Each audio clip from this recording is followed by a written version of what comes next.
The Mandy Stavik case, one of the unresolved mysteries that shook the community for nearly 3 decades, is not only the story of a family's painful loss, but also the resilience of those seeking justice. This mystery has driven many generations of police officers to invest time and effort in solving it, but all attempts yielded no results. It wasn't until a casual conversation led to an important clue that hope was rekindled for a resolution to a case that seemed to have been forgotten. The main character in this story is Mandy Stavik. At the time, she was 18 years old, a cheerful and outgoing young woman with a cute, charming appearance, a round face, and bright, expressive eyes. Mandy's family lived in Whatcom County, Washington, in a small, beautiful, friendly, and peaceful town called Acme, with a population of less than 300 people. Most of the residents were farmers.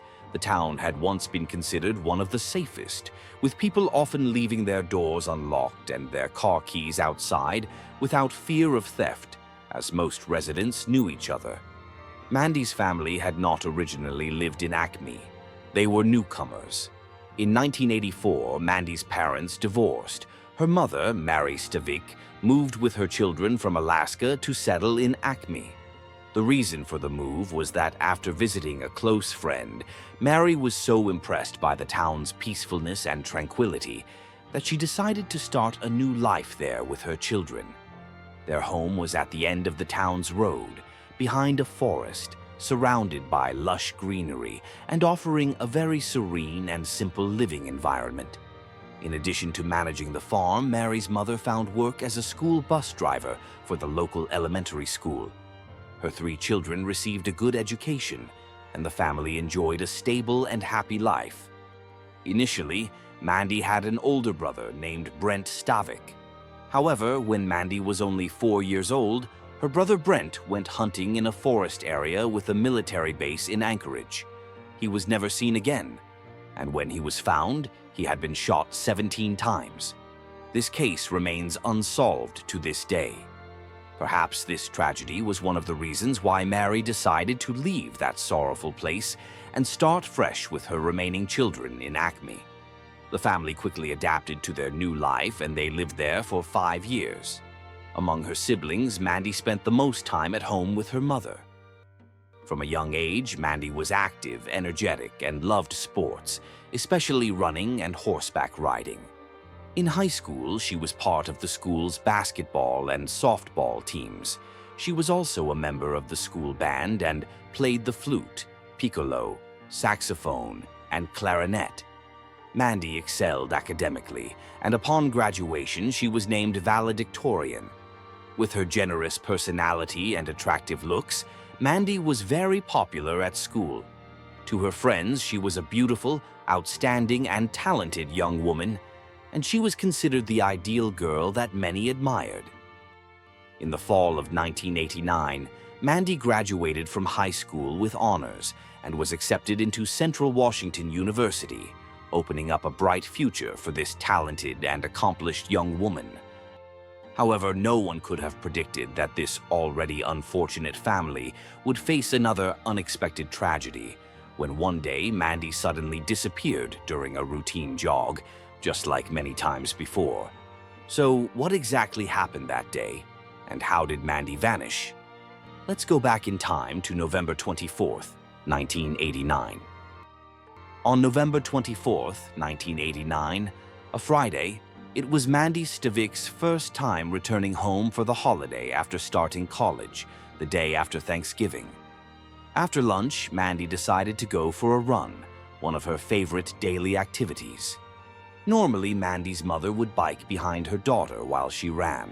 However, that day, Mandy's aunt came to visit, so her mother stayed home to chat with her sister. Mandy's family lived in a small town where everyone knew each other. Life was generally safe, so Mandy felt no concern about running alone. Let's take a look at the map. Here is Mandy's home, and her running route was simple. She started at her house and ran west along the road beside the river to the end of a dead-end street, then turned around and came back. It was a straight road about 2.5 kilometers long, and the round trip was about 5 kilometers. There were only a few houses along the way, and very few people passed by. Mandy left the house at 2:30 p.m. wearing a light sports jacket, green running pants, and blue striped sneakers. She also brought along a music player and her German Shepherd dog, Kayla. Mandy jogged leisurely, listening to music on the familiar road. Time passed quickly, and she reached the end of the road and began heading back. While Mandy was out running, her younger brother, Lee, was playing at a neighbor's house. Lee looked out the window and saw his sister walking with Kayla on her way back home. The neighbor's house was just a few hundred meters away from Mandy's, so Lee thought she would be back soon. At 4:30 p.m., 2 hours had passed since Mandy left home, and Lee had returned from his friend's house, but Mandy still hadn't come back. Usually, she would have been home by now. This felt strange, and Mandy's mother began to worry. Just then, Kayla returned home. The dog immediately hid in a corner, acting strangely as though something had happened. However, even after the dog returned, they still didn't see Mandy. Feeling a sense of something being wrong, Mary immediately called Mandy's boyfriend, Rick Zander. Mary asked, "Has Mandy come over to your place?" Rick replied, "No, I haven't seen her all day, Mary." At that moment, Lee told his mother that when he was at the neighbor's house, he saw Mandy with Kayla running home, but that was a long time ago. Mary grew increasingly worried and couldn't sit still anymore, so she decided to call the police and go out to search for her daughter. Mary walked down Mandy's usual running route, calling out her daughter's name. Upon hearing the news, neighbors began to search for her as well. The news spread quickly, and soon almost everyone in town knew that Mandy was missing. Some people walked, some rode horses, and others took all-terrain vehicles into the woods to search where cars could not go. The police even dispatched a Border Patrol helicopter to conduct an aerial search and used tracking dogs to search near Mandy's home. They visited every house in town to ask if anyone had seen Mandy. However, after an entire day of searching, no trace of her was found. The police went to Mandy's home and tried to take Kayla, the dog who had accompanied Mandy, to help search for clues, thinking the dog might know where Mandy had disappeared. However, something strange occurred. Since Kayla returned home, the dog had become very timid and frightened, unwilling to go outside. The police guessed that perhaps the dog had seen something horrifying, which caused it to be so scared. On November 26, 1989, the third day after Mandy's disappearance, the search efforts were still ongoing. That afternoon, a search team found a pair of green running pants in a nearby forest. It was believed to be the pair Mandy had been wearing the day she went missing. The police showed the pants to Mary for identification. She looked closely and noticed that the pants were dirty with a tear. Although they resembled the pants Mandy wore, she ultimately confirmed that they were not her daughter's. The pants were sent to the lab for testing, and the results showed that they were unrelated to Mandy. Time passed, and on November 27th, the fourth day since Mandy's disappearance, a search team traveled down the local rivers in search of clues. From a distance, a searcher spotted something buried by the Nooksack River. They moved closer and discovered it was Mandy's body. She was face down in the water, completely naked, except for her shoes and socks. There were no signs of life. No clothes or the music player Mandy had taken with her were found nearby. The location where Mandy's body was discovered was less than 10 kilometers from her home. When Mary received the news, she was completely devastated. She had already suffered the pain of losing her eldest son, and now her youngest daughter, Mandy, was taken from her. Mandy, the beautiful, talented, and hopeful young woman, was found in the river, so the police could not immediately determine whether she drowned or was murdered. The next day, the autopsy report confirmed that Mandy died from asphyxiation, and there were signs of sexual assault. The police learned that Mandy had been a swimmer in high school and had worked as a lifeguard. Furthermore, the water level where Mandy was found was only up to an adult's calf, making it impossible for her to have drowned by accident. The coroner found a contusion on Mandy's head, indicating she may have suffered a head injury that caused her to lose consciousness. Several scratches were also found on her thighs and arms, believed to be caused by passing through bushes. The police concluded that Mandy was attacked while jogging, which left her injured and unconscious. The assailant then dragged her through a dense forest, murdered her, and threw her into the river while she was still unconscious, causing her to drown. In the 1980s, DNA testing technology was still in its infancy, and only some regions conducted DNA tests. Detective Peterson, who was in charge of Mandy's case, had just completed training at the FBI Academy. With his assistance, the FBI laboratory successfully extracted DNA from Mandy's body. Based on this clue, the police launched a more in-depth investigation. The first person they looked into was Rick Zander, Mandy's boyfriend. It was known that Mandy and Rick had been in a sweet relationship for over 3 years, though their relationship had also faced some issues. The police questioned Rick, and he cooperated fully with the investigation. When he learned of his girlfriend's death, he was deeply saddened. He said, "Although Mandy and I had conflicts, that's normal for couples. There was no deep hatred between us. On the day Mandy went missing, Rick had an airtight alibi." After receiving consent, the police took a DNA sample from Rick.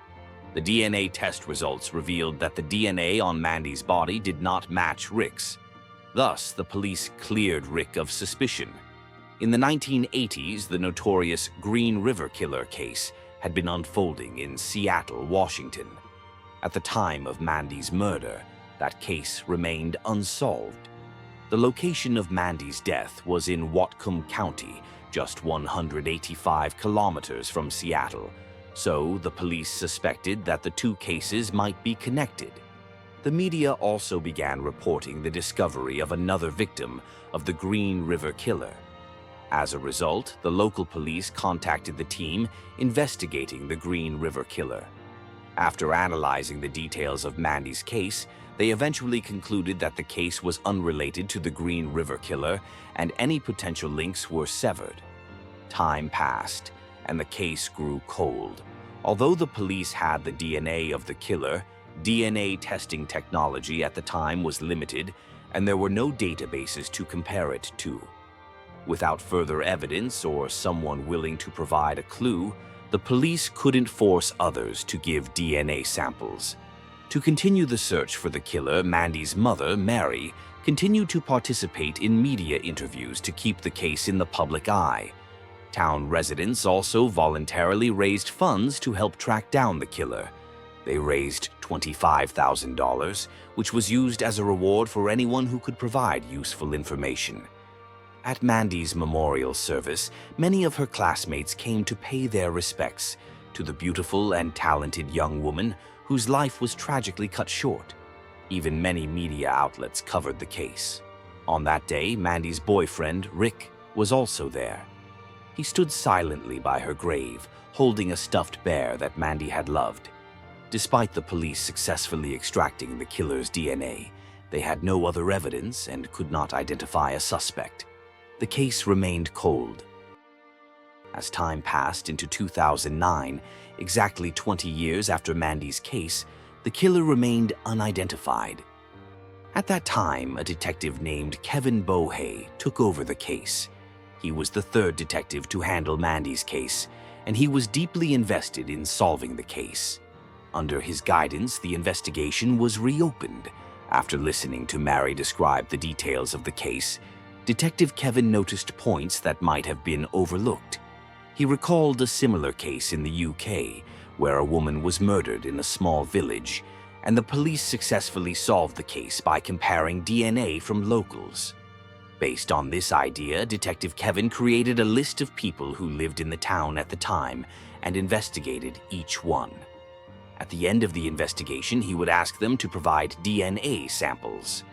It's important to note that under US law, police cannot force someone to give a DNA sample without evidence. They must have consent to collect a DNA sample. Some of the people interviewed agreed to provide samples, while others refused. After interviewing over 100 people, Detective Kevin had no valuable clues. The investigation dragged on for many years without a breakthrough. In June 2013, two mothers named Heather Backstrom and Marielle Anderson, living near Bellingham, Washington, took their children to Birch Bay Water Park for fun.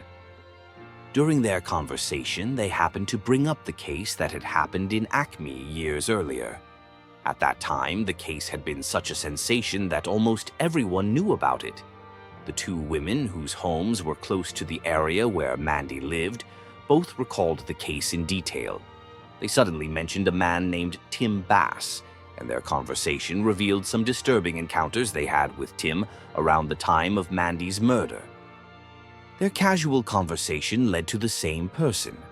Was this just a coincidence? The more they thought about it, the more suspicious they became. They believed this clue might be helpful to the case. They took a risk and reported it to the police. After receiving the tip, the police began an investigation into Tim Bass. They checked the case records from years ago and discovered that Tim Bass had never been tested for DNA. The police also found that Tim had lived on Mandy's running route. At that time, Mandy's brother Lee had said that he saw his sister running near Tim's house. Therefore, the police hadn't suspected Tim Bass before. According to the investigation, Tim had gotten married in January 1990, just 2 months after Mandy's murder, and moved away from Acme. He was 2 years older than Mandy and had attended the same high school as her. He was now living in Everson, Washington, with his wife and 3 children, working as a truck driver. Neighbors described Tim as a somewhat gloomy, quiet person who occasionally exhibited strange behavior. Tim had no prior criminal record and seemed unremarkable. After gathering this information, the police decided to visit him. To their surprise, Tim told them, "I don't remember Mandy at all." He only vaguely recalled some details when prompted by the police. This unusual behavior raised the investigators' suspicions. Mandy's case was very famous in the town, and Tim's house was very close to Mandy's. Mandy often jogged past his house, so how could he forget her? To save time, the police asked Tim directly, "Would you be willing to provide a DNA sample?" Tim firmly replied, "I refuse. I don't trust the police." His behavior made the police feel they were getting closer to solving the case, but they faced a problem. Without evidence, they couldn't force Tim to provide a DNA sample, as any evidence obtained illegally would be invalid. Tim worked as a driver for a bakery, and the police approached the bakery manager, Kim Wagner, for help. They explained, "We are investigating an employee in your company and hope you can provide the driver's route so we can track and monitor him for DNA evidence." At first, Kim felt that this might violate Tim's privacy rights and refused. However, later events led her to change her mind. In 2015, 26 years after Mandy's case and 2 years after the police focused on Tim Bass, the police had repeatedly asked Tim to voluntarily provide a DNA sample, but he had always refused. That year, Kim, during a conversation with a friend at a bar, heard about the case and suddenly realized that the police had been investigating Tim Bass. She began paying more attention to his behavior. Kim discovered that he never sent his work uniform to the company for washing, and he always took his trash home, as if preparing for something. In 2017, when the police visited Kim again, she voluntarily provided Tim's delivery route to aid their investigation. After receiving the information, the police began to closely monitor and investigate Tim.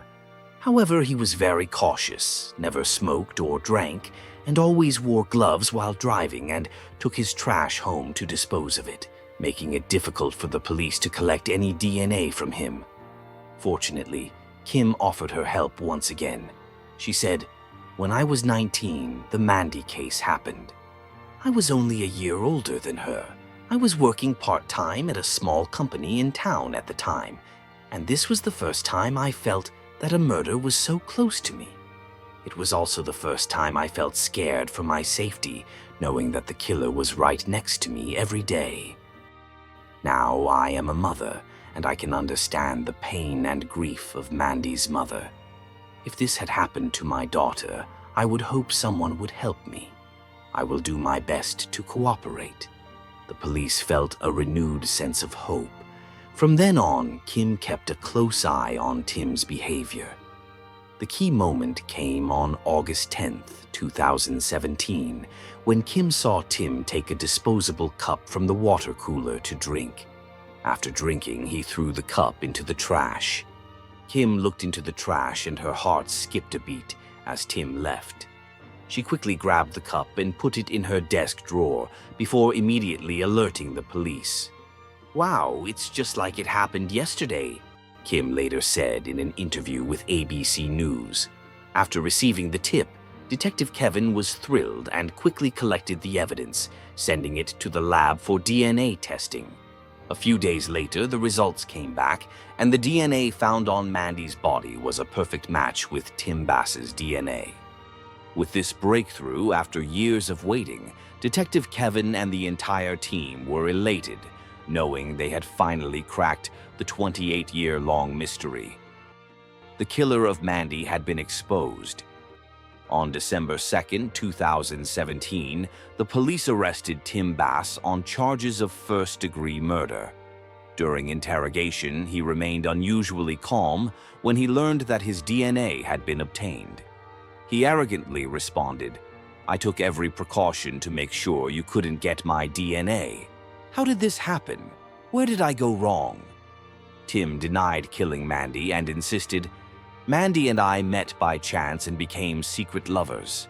My father knew about our relationship.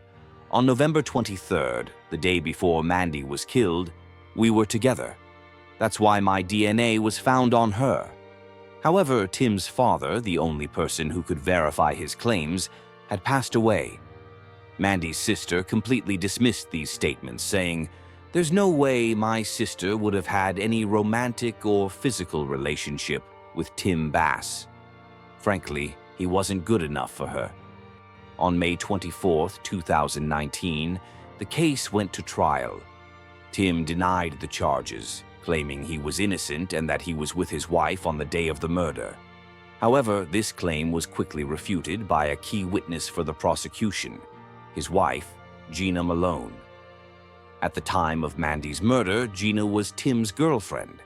She testified in court, saying, "I didn't see Tim Bass on the day of the crime. 2 years ago, in 2017, the police came to our house to investigate. Tim asked me to provide an alibi for him, to lie and say we were together that day. He even asked me to say that I saw Mandy jogging, but the truth is, I wasn't there." She continued, "My husband disrespects women, and he enjoys watching crime shows. He once boasted that if I were in his place, I would never be stupid enough to get caught. It would be easy to escape suspicion." She said she wanted to expose him because she couldn't endure his controlling behavior anymore. Another important witness at the trial was Tim's younger brother, Tom Bass. Tom revealed that Tim had been very nervous when investigators asked him for a DNA sample. He was worried because the DNA between the brothers was highly similar. If Tom's DNA were tested, the police would know the killer was a family member. In court, Tom exposed the truth, saying, "My brother asked me to lie, claiming that Mandy and I were having a physical relationship to make her seem like an easy girl and add credibility to his story.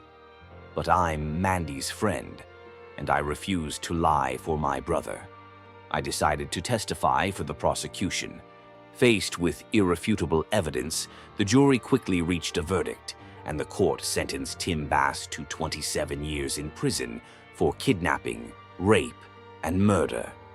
This was the highest sentence a judge could impose since Washington state abolished the death penalty in 2018. After the verdict, Tim Bass continued to claim his innocence, saying, First, I want to say that I am 100% innocent of this crime. I don't want to harm anyone here, not even today, but I am struggling with this. After 30 long years, justice was finally served. Mandy's family, especially Mary, had suffered an irreplaceable loss, but now the killer had been punished. In that crucial moment, Mary found peace, even though she had endured tremendous pain. Mandy, the beautiful, talented, and hopeful girl, had finally found the rest she deserved, and Mary could begin to ease her sorrow because justice had come, even if late. Thank you for listening to today's story. We would love to hear your thoughts. If there's another case you'd like to hear more about, leave a comment below. Once again, thank you and see you in the next video.